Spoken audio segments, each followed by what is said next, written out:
So, good morning po. Ito po si Philip ng MMM Philippines. So, ngayong araw po ay gagawa po tayo ng blockchain wallet. Gagawin po natin yun sa blockchain.info. So, ito po yung site ng blockchain.info. Click po natin yung wallet. Tapos, pagka load po niya, click po natin yung start a new wallet. So, ilagay po natin dyan ang email address natin. Tapos yung password. So, yan po. Tapos, pagkalagay nyo po ng password, i-click nyo po yung continue.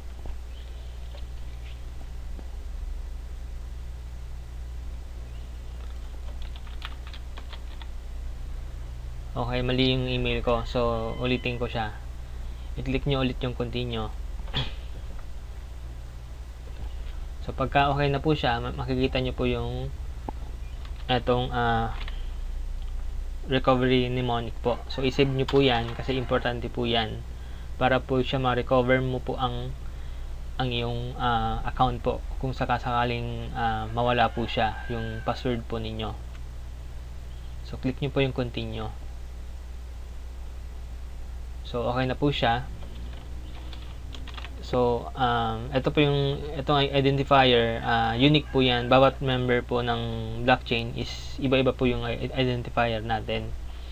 So, yung password naman yung kaninang tinype ko. So, open wallet na.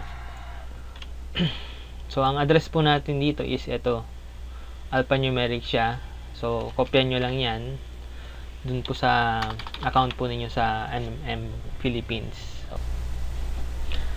Hello, so pagka logout pala natin sa blockchain kanina, kailangan natin pumunta sa email.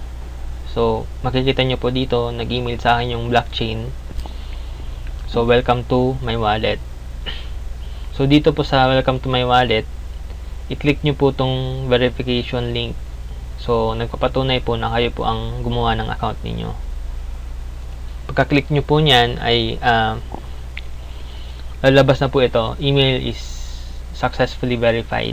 So, diyan po nagtatapos ang blockchain.info na tutorial po. So, salamat po.